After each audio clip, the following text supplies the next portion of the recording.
1 week after the wharf collapse, we're learning more about what happened to a plan that could have helped prevent it. John Ramos explains more for us. A single board still swings from the end of the pier. People in Santa Cruz were shocked on Monday when a 150-foot section at the end of the wharf fell into the ocean after being hit by 30-foot waves. But it didn't shock John Bombachi. When you heard this had collapsed, were you surprised? No. Why? I had been telling the city leadership for years that this was going to happen just like that.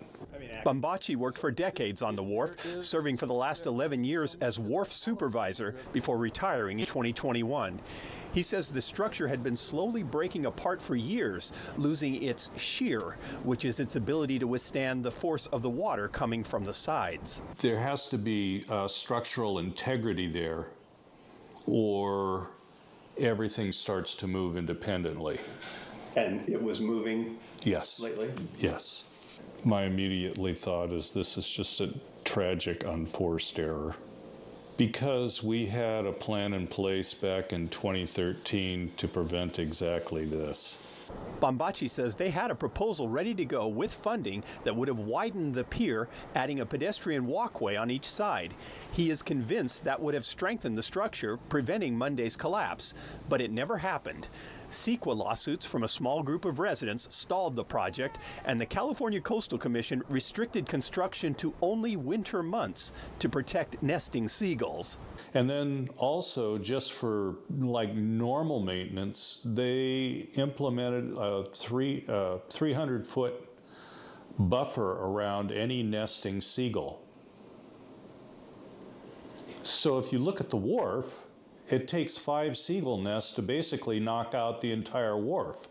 The irony is that if you lose the structure, the birds lose the nesting area. So everybody lost. So what's next?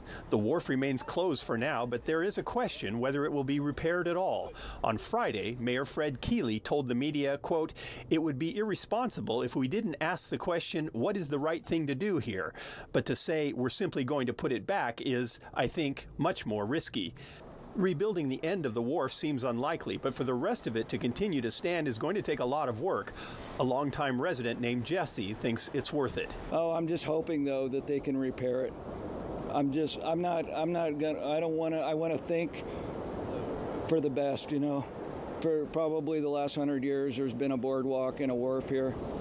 And if they take that away, it won't be the same. Tourists won't come here for that reason anymore.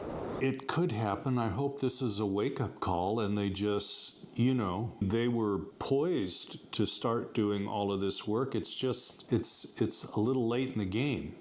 To save the rest of the wharf will take effort. There is a path forward to doing that, but it will need some roadblocks removed, and there is no guarantee that will happen.